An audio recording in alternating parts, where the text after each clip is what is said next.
La revue de presse ou la synthèse des articles des publications sur Radio Kaloum.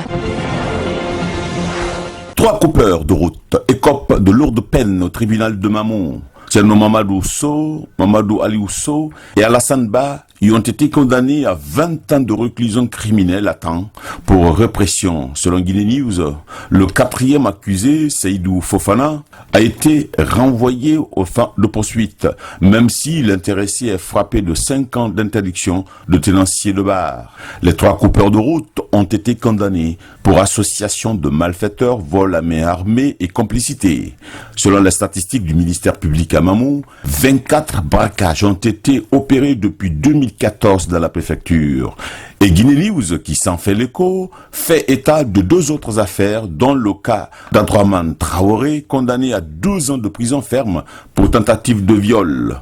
Et au moment où le journal Bingo constate que les routes guinéennes constituent un calvaire pour les usagers, SoleilFMGuinée.net titre sur le président Alpha Condé très touché par l'accident de Dubrika, à l'origine de plusieurs cas de décès, 26 morts et des dizaines de blessés dans une collision le 6 mai dernier entre un minibus et un camion chargé de sable près de Yoropoguia. Selon notre confrère, le chef de l'État se dit consterné par la multiplication des accidents de la circulation, avec souvent un lourd bilan humain et des dégâts matériels importants, en appelant à l'esprit civique de tous pour le respect du code de la route, de la discipline et de la prudence dans la circulation. Le professeur Alpha Condé tient au projet de loi relatif au renforcement de la visite technique. L'objectif, écrit sur SoleilFMGuinée.net, est de mettre fin au système de monopole en vigueur. Le président de la République s'est préoccupé des conditions d'obtention du permis de conduire en Guinée. Et avec l'agence guinéenne de presse, l'AGP, il est question des travaux d'ouverture d'une piste rurale de 12 km entre les districts de Konipara, Nzerekore et de Wuro à Yomou. Pour le moment, le coût de 175 millions de francs guinéens permet de réaliser des ponts forestiers sur 4 rivières du tronçon. Conflit entre éleveurs et agriculteurs à Lola, des citoyens de certains villages dont Sota sont derrière les barreaux pour abattage de bœufs à Lola. Selon l'AGP, l'agence guinéenne de presse, le sous-préfet de Gama-Béréman et le maire de la commune rurale ont été suspendus pour faute lourde. Et avec le journal Bingo, plusieurs projets réalisés sous la première mandature de Koro Alpha sont en voie de détérioration à Bingo-Dougou. Et de toutes les infrastructures hôtelières, nous semble fournir les services.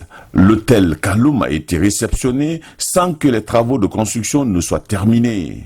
L'hôtel Niger risque d'accuser un long retard. Selon Bingo, la césarienne annoncée gratis reste un lointain souvenir. Les centres hospitaliers manquent cruellement de produits pharmaceutiques génériques. Le panier de la ménagère est en voie de sèchement. La paysannerie court des risques de mortalité à cause de la mauvaise utilisation des engrais chimiques importés, écrit Bingo. Les médecins de la Guinée profonde rencontrent des cas de maladies liées à l'occidentalisation des cultures vivrières. Notre confrère traite également des cas de gestion de l'eau, de l'électricité, des ordures et de la dégradation poussée des infrastructures routières. Bingo admet que toutes les voies routières sont dégradées et les grandes voies interurbaines n'existent plus au sens propre du terme.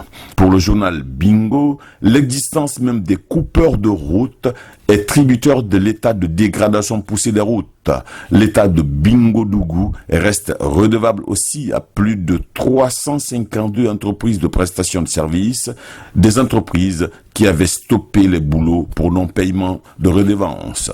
Et sur le fil de SoleilFMGuinée.net, le porte-parole de l'opposition pense, je cite, que nous sommes dans un pays où l'incertitude est en train de gagner sur l'espoir. Fin de citation.